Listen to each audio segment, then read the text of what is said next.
Hello and welcome.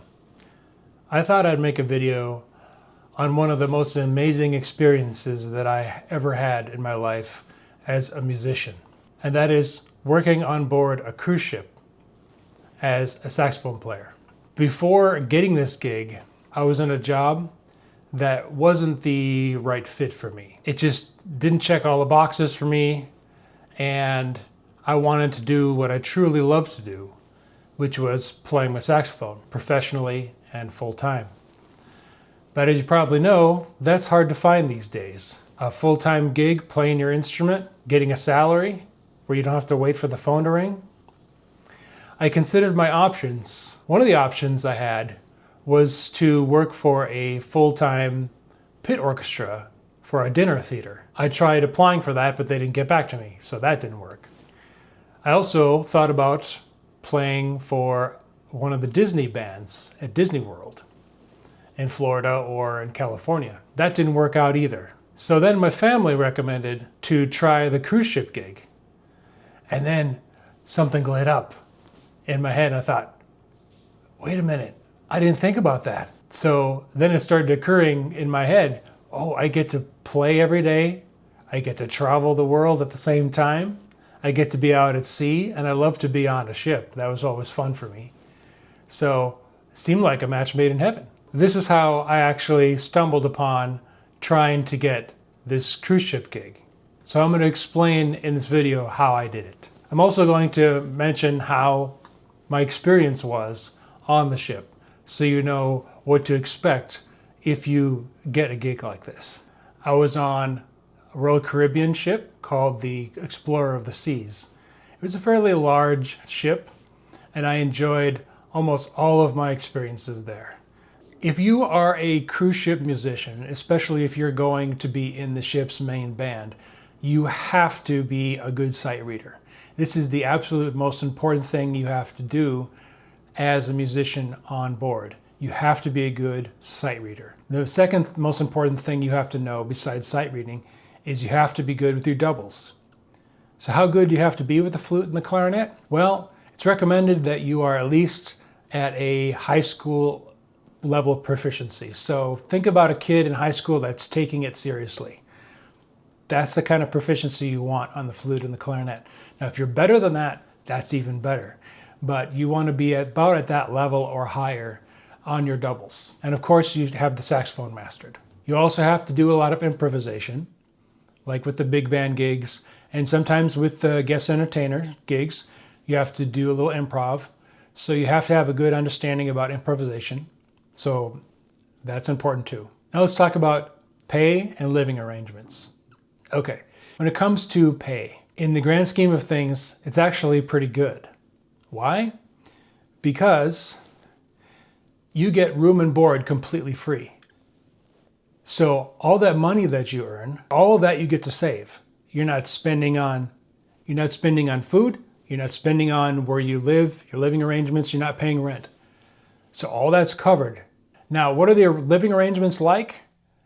Well, these cabins for the crew are very small and they're very cramped.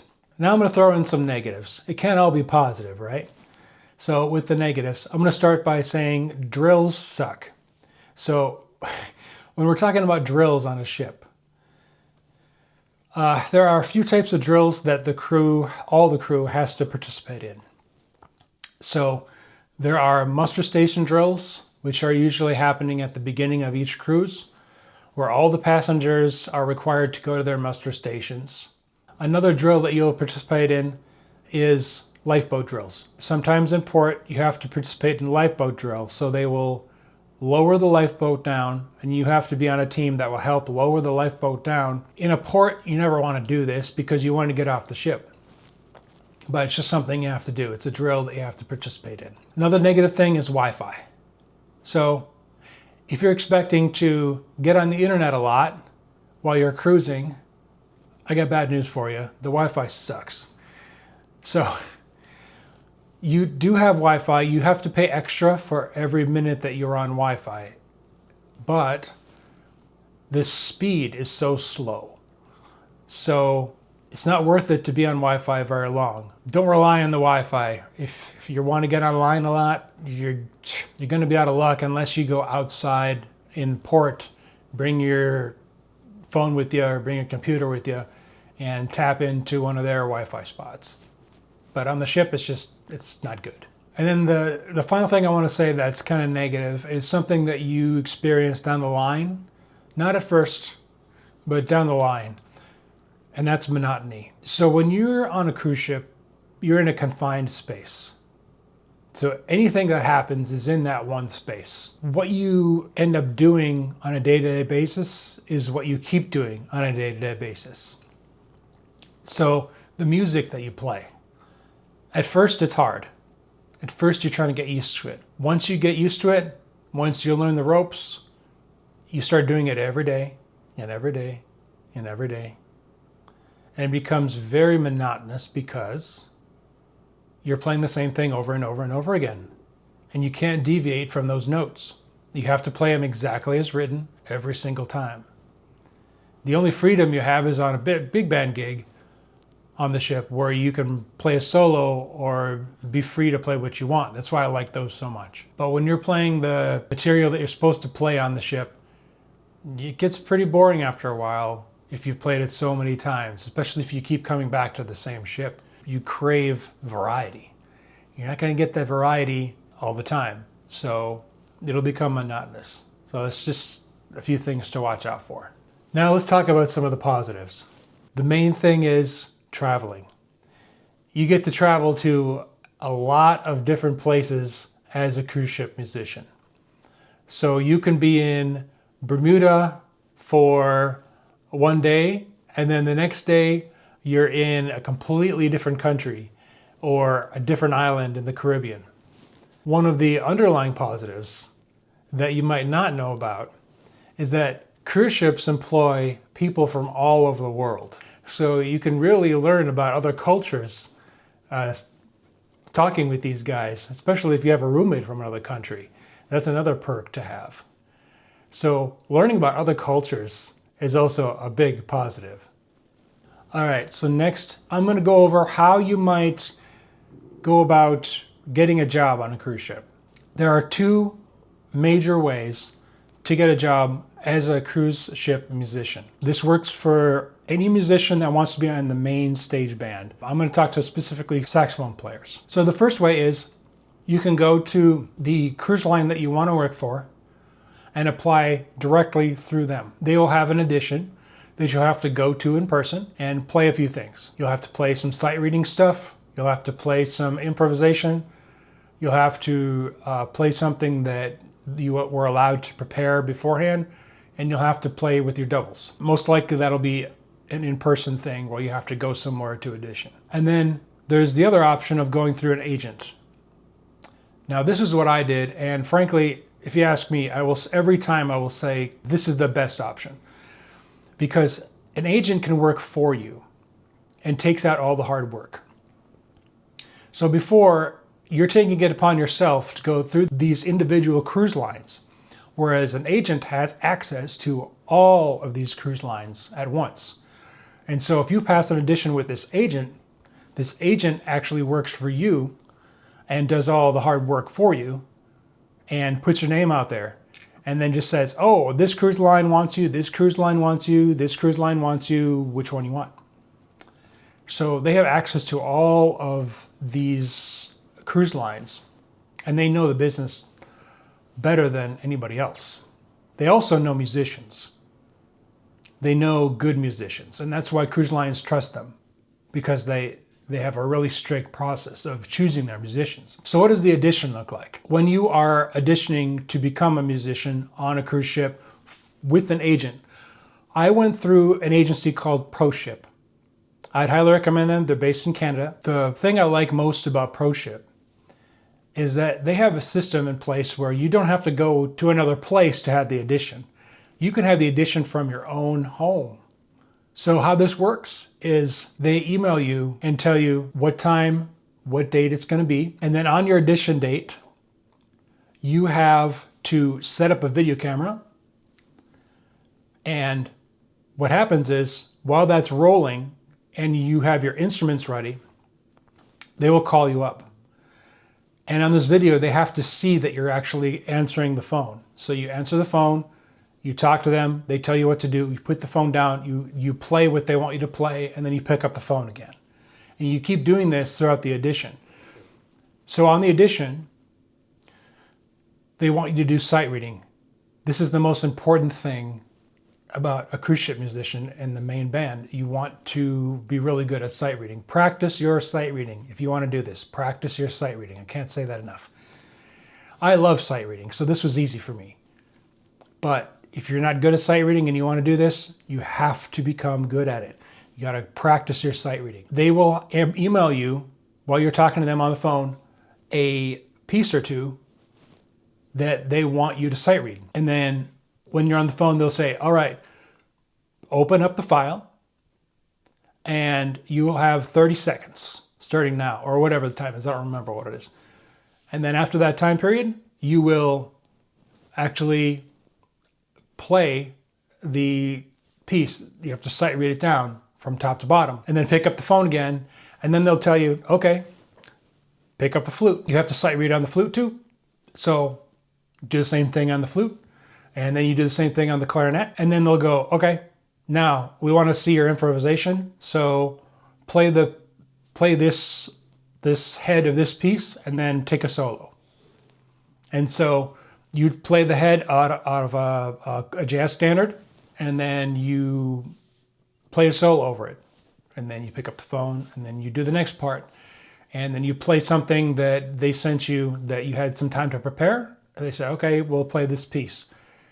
So you have something that you had to prepare that they gave to you before the audition. You have a sight reading on all three instruments, the saxophone, the flute, and the clarinet. All three are equally important.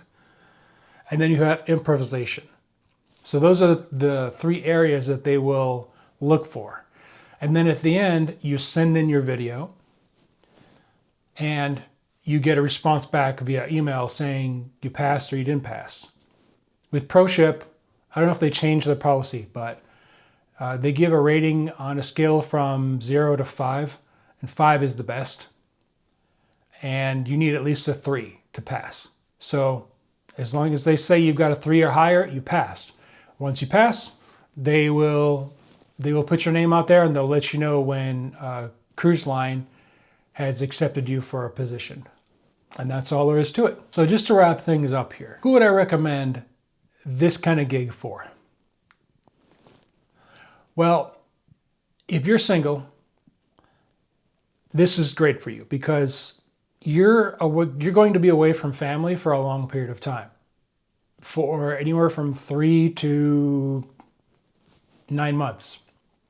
That's a long time to be away from family. So that's something to consider. There are small contracts that you can take. You can take 1-monthers. You can take even ones that are just one cruise long. So in essence, what you're doing there is you're covering for somebody that's on vacation, that had a long contract and they're coming back for another one, and they're gone for a certain amount of time before they come back. You're covering for them. I would definitely recommend this gig to somebody like that. Another person I would recommend this to is somebody that's going through college or just going to graduate through college with a music degree and wants to do some playing, but it's having trouble getting started playing and doesn't want to go through the whole thing where you have to wait for the phone to ring to get a gig. Instead, you want a steady source of income and you want to be able to play professionally every day. This gig is perfect for that kind of person. Okay? It gets your feet wet. It gets you experience in professional playing on a regular basis. Your sight reading chops go way through the roof. Your doubling chops go way through the roof. And in the future, all of this plays a part in how you get the next gig on land. So all these things are absolutely desirable for the big high caliber gigs on land. So those are the people that would really benefit from a gig like this. Let me just tell you, I had a wonderful time on the ship. So yeah, I would highly recommend this, guys. You should definitely do it. If you have the means to do it, Just try it. You're gonna love it. Even if it's for a short time, you're gonna love it. So if you've made it this far in the video, first of all, thank you very much. I greatly appreciate it. And to show my appreciation, I have a website called dustinhelen.com. So feel free to go over and visit my webpage. And on that webpage, you'll see that I give one-on-one lessons for 30 minutes and 60 minutes. And I also give a coaching session on how to get a job on a cruise ship. We also go over what it's like on board, what to expect as a musician, and we get into the deep details of working on board a ship. So usually you'd have to pay for this session, but because you made it to the end of this video, I'm offering this to 2 people that comment in this video. I'll pick the 2 best comments, and those 2 people will get a free session with me on Google Meet, and we'll go over anything you have in terms of questions. And if you're looking for a gig like this, I'll help you get that gig. I'll explain to you what the audition process is like and help you on your level. So put it in the comments if you're interested in getting that. As always, thanks for watching, and we'll see you next time.